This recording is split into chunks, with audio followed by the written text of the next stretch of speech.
अतुल भातखळकरांसारखे एक उथळ स्वभावाचे आमदार हे असे उद्योग करतात. यापूर्वी आपण आयुष्यभर विरोधी पक्षात होतो आणि त्यावेळेला आपण सातत्यानं जे सत्ताधारी होते त्या सत्ताधाऱ्यांच्यावर एवढी टोकाची टीका करत होतो, खोटी टीका करत होतो, रोज नॅरेटिव्ह पसरवत होतो. त्यावेळेला सत्ताधाऱ्यांनी विरोधकांची टीका ही टीका म्हणून नाही तर विरोधकांचे विचार म्हणून ती सत्ताधाऱ्यांनी स्वीकारली. पण आता यांना असं वाटतं की आम्ही जे खोटं बोलतोय, आम्ही जे खोटं करतोय त्याच्याबद्दल सुद्धा विरोधकांनी काही बोलू नये अशी यांची नेहमी धारणा असते. आणि मग अतुल भातखळकरांसारखा अतिशय उथळ स्वभावाचा आमदार हा नेहमी असं समजतो की सगळं जे काय अक्कल आहे, सगळं जे काय ज्ञान आहे ते फक्त आणि फक्त देवानं मलाच दिलंय, म्हणजे त्यांनाच दिलंय अशी त्यांची समज असते. आणि म्हणून समोरच्या माणसाला बोलत असताना अतिशय तुच्छतेनं बोलायचं, अतिशय उर्मटपणे बोलायचं, अतिशय अहंकारानं बोलायचं आणि सर्वज्ञ मी आहे अशा एका घमेंडीमध्ये बोलायचं, हा त्यांचा नेहमीचा प्रकार आहे. त्यांनी असा अनेक वेळा प्रयत्न केला. आणि म्हणून कालच्या वेळेला शेतकऱ्यांचा प्रश्न होता. पाऊस पडून ज्या ठिकाणी नुकसान झालं, माणसं मेली, गुरंढोरं मेली, रस्ते खचले, पूल पडले, मिशिंग लिंक त्या ठिकाणी त्याची संपूर्ण नाचक्की झाली, अशा प्रश्नावर आम्ही चर्चा उपस्थित केली होती. तिथे सुद्धा त्यांनी ज्या आविर्भावात बोलत होते त्यामुळं त्यांची जागा मला दाखवणं भाग पडलं. त्यांनी यापूर्वी सुद्धा 2 वेळा माझ्याबद्दल असं बोलले होते की तुम्ही पक्ष बदलूआत. मी त्यांना कधीच काही बोललो नव्हतो. परंतु माननीय राज ठाकरेंची एक मुलाखत हेच अतुल भातखळकर त्यांच्याकडे गेले होते आणि सांगत होते की भाजपवाले मला तिकीट देत नाहीयेत. आणि मग राज ठाकरेंनी तिथून फोन केला आणि माननीय गडकरी साहेबांना कळवलं की हा तुमचा आमदार माझ्याकडे आलाय, हे मला काही योग्य वाटत नाही तुमच्या मैत्री खातर, म्हणून मी तुम्हाला कळवतोय.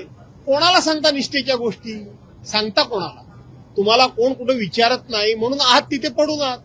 आणि म्हणून कारणाशिवाय दुसऱ्याचा उपमर्द करावा अशा लोकांना कधीतरी त्यांची जागा दाखवावी लागते. म्हणून मला ती काल दाखवावी लागते. काल अशा पद्धतीने म्हणजे सातत्याने सभागृहात होते, वरिष्ठ सभागृहाचे नेते किंवा विरोधी पक्षाचे नेते बोलायला उभे राहिले तर वारंवार काही आमदार जे आहेत ते त्यांच्यावरती धावून जातात किंवा त्यांच्यावरती खालच्या शब्दाने बोलत असतात. सातत्याने मुख्यमंत्र्यांना बोलता येत नाही या गोष्टी, म्हणून ते असे आमदार उभे करतात.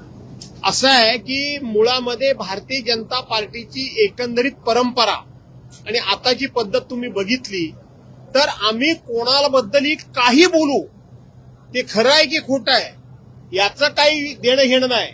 ते लोकांनी विरोधकांनी ऐकावं, पण आमच्याबद्दल मात्र कुणी काही बोलायचं नाही.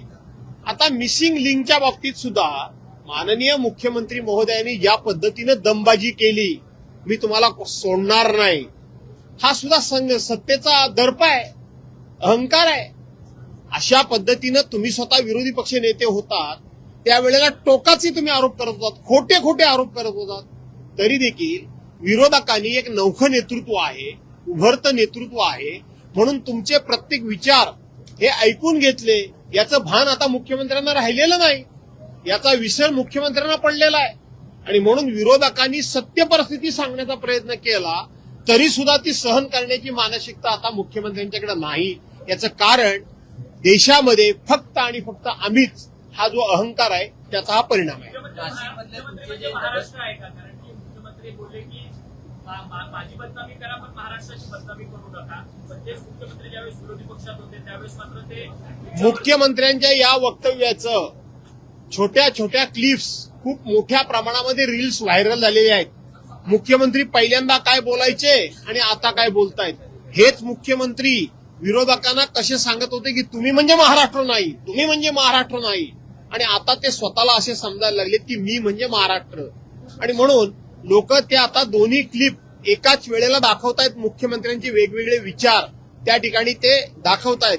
महाराष्ट्राचा अपमान हा मुख्यमंत्र्यांच्या वक्तव्यामुळे झाला की त्यांच्या कृतीमुळे झाला. वेगळा विदर्भ करून महाराष्ट्राचे तुकडे पाडणाऱ्याचं नेतृत्व कोण करत होतं ते सर्वांना माहित आहे. छत्रपती शिवाजी महाराजांचा अपमान कुणी केला ते सर्वांना माहिती आहे. या महाराष्ट्रामध्ये साधू संतांचा आता अपमान कोण करतंय हे सर्वांना माहिती आहे.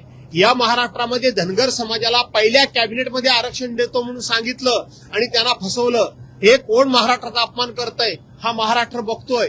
इथं ओबीसीना त्यांनी सांगितलं की माझ्या जीन्समध्ये ओबीसी आहे, माझ्या जीन्समध्ये इथं ओबीसीचं रक्त आहे आणि त्याच ओबीसीना कसं फसवायचं चाललंय ते सगळा महाराष्ट्र बघतोय. असं सत्ताधाऱ्यांना वाटत असेल की दुनिया आंधळी आहे, अजिबात आंधळी नाही. दुनिया आता यावेळेला संधीची वाट बघते. नाशिकमध्ये तुमचे जे 10 नगरसेवक आहेत त्या 10 नगरसेवकांना 5 कोटीची ऑफर असल्याचं सांगतात. ते शिंदेच्या पक्षात जातील असं बोललं जातं. नाशिक सुहास कांदे यांनी काल उज्ज्वल काका फुले यांच्यावरती भ्रष्टाचाराचे आरोप केलेले आहेत. 4,000 कोटींच्या निधीत हे रद्द करण्याची मागणी त्यांनी केली आहे. खरं तर अन्न व नागरी पुरवठ्यामध्ये 500 कोटींचा भ्रष्टाचार झाल्याचं सुहास कांदे यांनी आरोप केले. असं आहे, आता महाराष्ट्रात सरकारमध्ये कुठल्या मंत्र्यांच्या खात्यामध्ये भ्रष्टाचार नाही तो सांगा. प्रत्येक मंत्र्यांच्या खात्यामध्ये भ्रष्टाचार आहे. प्रत्येक खात्याच्या मंत्र्यांच्या खात्यामध्ये भ्रष्टाचार आहे. त्यामुळं सुहास कांदे जे बोलले असतील त्याच्यामध्ये तथ्य असेल. धन्यवाद. पूर्वीच्या नगरसेवक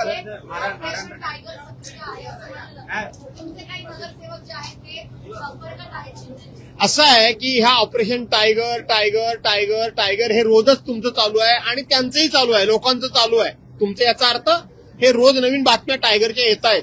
याचा अर्थ टायगर इकडे आहेत, कुत्रे तिकडे आहेत.